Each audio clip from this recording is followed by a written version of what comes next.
Bienvenidos a esta presentación llamada COVID y la tormenta cerebral. Mi nombre es Miguel Contreras y soy médico internista. Dentro de la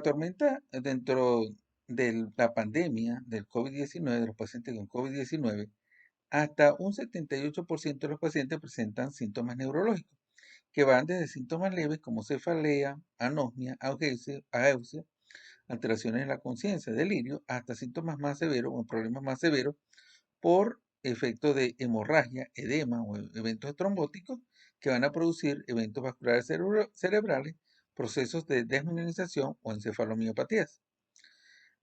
En los estudios de autopsia, en la parte del sistema nervioso, hasta un 24% de los tejidos del sistema nervioso y un 12% de los líquidos del sistema nervioso es posible encontrar la presencia del virus. Esto en los estudios de autopsia. Vamos entonces a estudiar cómo afecta el COVID-19 al sistema nervioso central desde su proceso de entrada, pasando por el desarrollo de la tormenta de citoquinas hasta los eventos clínicos.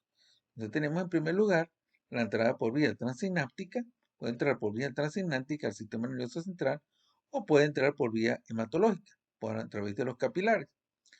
El virus es tomado por el sistema inmunológico y presentado a la microglia, que es el macrófago del sistema nervioso central, originando la tormenta de citoquinas.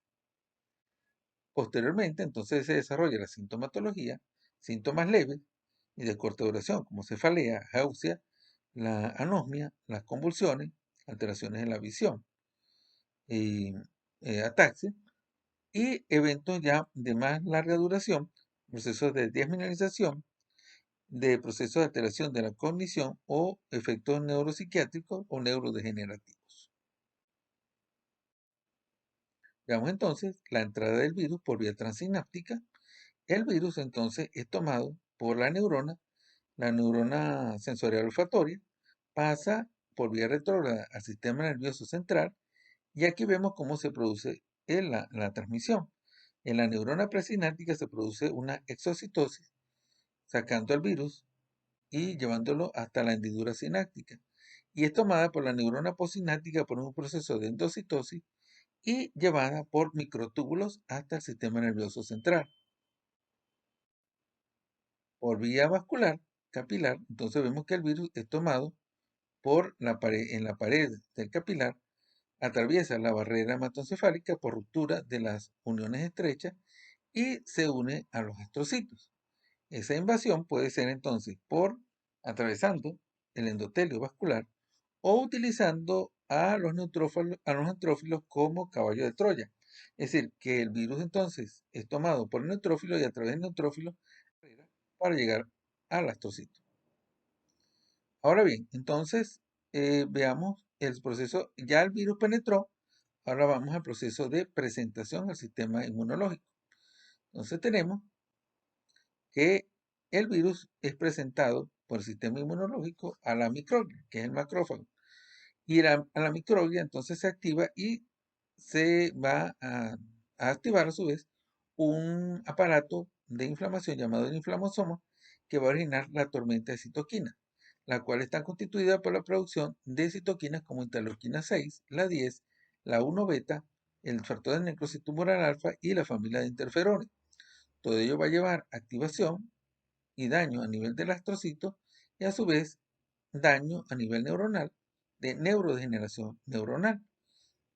Todo ello entonces vemos que la relación es entre la microglia, que fue la que captó al virus, produciendo activación de los astrocitos y degeneración neuronal, neurotoxicidad y neurodegeneración por la tormenta de citoquinas, en este caso activada en la microglia.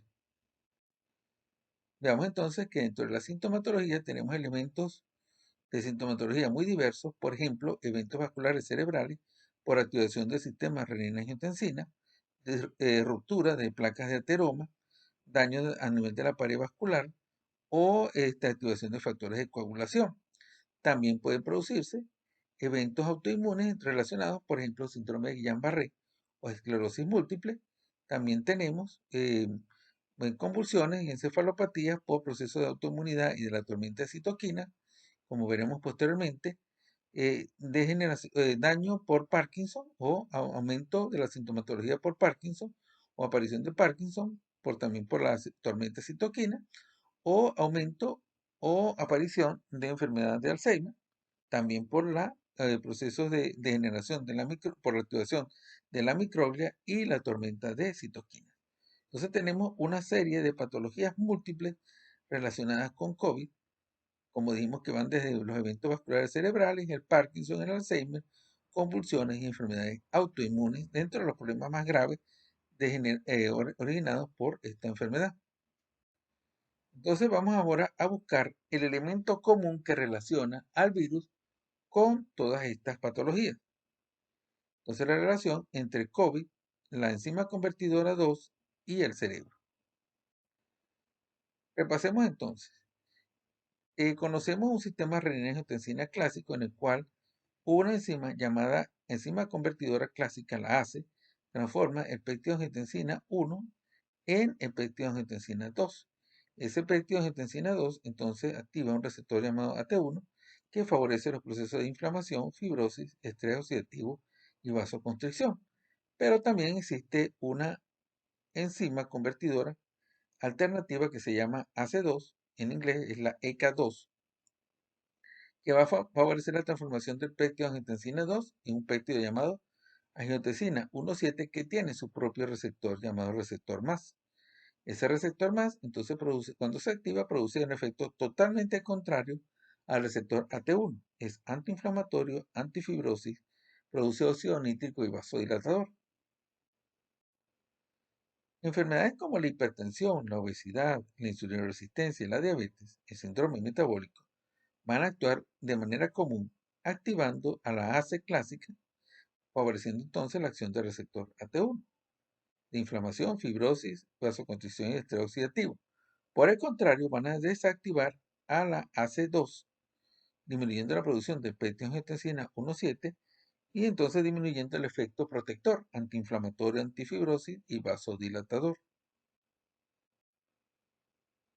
Veamos entonces ahora cómo aquí entra en juego entonces el virus SARS-CoV-2. El virus SARS-CoV-2 se une a los tejidos se une por el puente que sirve de unión, es la AC2. Sirve como receptor y el virus utiliza la AC2 para unirse al tejido y para ser internalizado. Pero al entrar al tejido, produce la degeneración, la destrucción de la AC2. Es decir, que se produce una especie de beso de la muerte. Se une la AC2, la utiliza para entrar al tejido, pero la destruye. Y se disminuye de esta forma la expresión de la AC2 en los tejidos.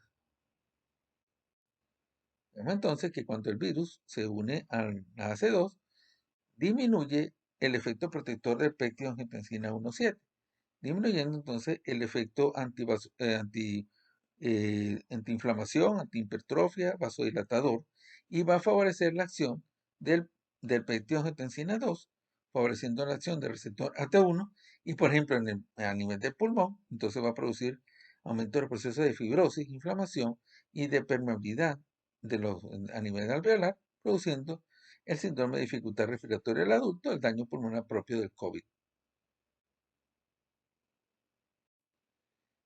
El sistema renina-angiotensina existe a nivel cerebral con todos sus componentes. En el caso de la AC2 está presente a nivel de las neuronas, de la microglia y de los astrocitos. Y aquí pueden ver entonces cómo se expresa a nivel de diferentes partes del sistema nervioso, como la corteza motora, de la sustancia negra, a nivel del núcleo del tracto solitario, por ejemplo, del núcleo dorsal medio del vago. Entonces tiene ubicaciones múltiples a nivel de todo el sistema nervioso central. Entonces, ahora vamos a aplicar lo que vimos en el sistema renina-angiotensina, pero al cerebro. Si se activa el peptidoangiotensina 1,7 a nivel cerebral, se activan los procesos antiinflamatorios y de la línea de macrófagos llamados M2, que son los macrófagos protectores. Es una serie que va a favorecer la neuroprotección, es antiinflamatoria y resuelve los procesos de daño cerebral. En cambio, si se activa la vía del receptor AT1, se activa la vía proinflamatoria llamada M1, que es de macrófagos de destrucción. Entonces, que cuando se activa el sistema renina-angiotensina, se produce neuroinflamación y neurodegeneración. O sea, los macrófagos destruyen a la neurona, favoreciendo entonces los procesos neurodegenerativos. Al unirse el virus SARS-CoV-2 para entrar al cerebro, entonces va a disminuir la expresión de AC2 y entonces va a aumentar la acción del receptor AT1 produciendo daño y muerte neuronal y va a desactivar la vía del peptidoangiotensina 1,7 y del receptor más. Entonces disminuyendo la respuesta protectora y antidegeneración neuronal. Entonces, el virus SARS-CoV-2 al final lo que hace es destruir la AC2 a nivel cerebral, activando el receptor AT1 de neurodegeneración y desactivando la vía neuroprotectora. A nivel de eventos vasculares cerebrales, la acción del virus SARS-CoV-2 actúa a nivel de los tres elementos del daño vascular cerebral. Activa los procesos de injuria vascular, de daño endotelial, favorece los procesos inflamatorios endoteliales y de trombosis. Vean ustedes que cuando disminuye la acción de la AC2, entonces se activa el receptor AT1 que favorece trombosis a nivel cerebral, protrombosis, y desactiva los procesos antitrombosis del receptor del peptidoangiotensina 1,7 y del receptor más. Entonces, más o menos el mismo mecanismo. Se entra a nivel cerebral, favorece la acción del receptor AT1 produciendo trombos a nivel cerebral y disminuye la respuesta protectora ante esos trombos, todo lo cual va a producir los eventos vasculares cerebrales. La correlación con los eventos de epilepsia, las convulsiones, vean ustedes, entonces dimos que el receptor AT1 es neuroinflamatorio, neurotóxico, y el receptor AT2 es neuroprotector. Cuando disminuye la acción de AT2 y aumenta la de AT1, cuando disminuye la acción protectora del peptidoangiotensina 1,7 y aumenta la agresión del receptor AT1, se van a favorecer los procesos de epileptogénesis, dados por inflamación, estrés oxidativo, neurotoxicidad, astrogliosis, muerte neuronal, daño de la barrera hematoencefálica con activación del sistema renina-angiotensina. Entonces sabemos que todos los procesos producidos por SARS-CoV-2 a nivel de disfunción del sistema renina-angiotensina favorece el origen o el desarrollo de convulsiones. Esta sería la primera conexión. La segunda conexión es con el Parkinson. Vemos entonces que a nivel cerebral dijimos entonces que las células, por ejemplo el astrocito y la microglia tienen todos los elementos del sistema renina-angiotensina. Cuando se activan los elementos del sistema renina-angiotensina del astrocito y de la microglia, van a actuar sobre la neurona dopaminérgica, que es el centro del Parkinson, o la neurona que tiene mayor importancia a nivel de Parkinson. Entonces, ¿qué es lo que hace? La activación de la microglia y de la degeneración del astrocito van a producir disfunción de la mitocondria, a nivel de la neurona dopaminérgica. Y al producirse la disfunción, se origina o se producen radicales libres que originan muerte, daño y muerte de la neurona dopaminérgica. Entonces, el sistema renina-angiotensina está presente en todo el sistema dopaminérgico responsable del Parkinson y entonces lo que tenemos que tener en cuenta es que dicha activación va a producir disfunción mitocondrial y va a producir radicales libres y daño y muerte de la neurona dopaminérgica. En su relación con el Alzheimer, tenemos entonces que cuando se activa el sistema renina-angiotensina, se activa el receptor AT1 y eso va a producir radicales libres. Los radicales libres van a activar un sistema de enzimas llamada beta-gamma secretasa. Cuando ese sistema se activa, va a originar el llamado peptidoamiloide, que es el elemento fundamental en el daño producido por el Alzheimer. Entonces, la activación del receptor AT1 produce más peptidoamiloide. Y aquí vemos la correlación entre el receptor AT1 y el peptidoamiloide a nivel histológico. Como consecuencia de todo ello, entonces, la disfunción del sistema renina-angiotensina propio del virus SARS-CoV-2 va a favorecer los procesos del Alzheimer. Concluyendo entonces, a pesar de que la proporción de pacientes con daño neurológico es mucho menor que el daño respiratorio, y el daño respiratorio es mucho más dramático, tenemos en cuenta que si el 50 al 80% de la humanidad va a desarrollar el problema del SARS-CoV-2, debemos tener en cuenta que la disfunción neurológica, los daños neurológicos, como complicaciones del virus, van a ser parte importante de la patología a futuro de nuestros pacientes y que procesos propios del SARS-CoV-2 como encefalitis, eventos cerebrovasculares o daño de tipo neurodegenerativo van a aumentar los casos de discapacidad y de daño neurológico a nuestros pacientes con los costos sociales y económicos a futuro.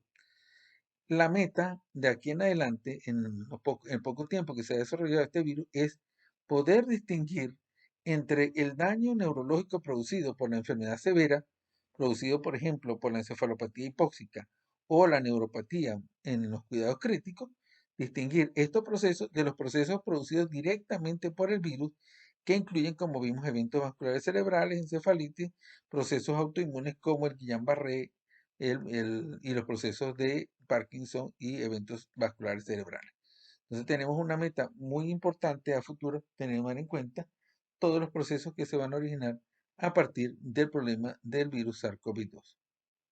Muchas gracias por su atención.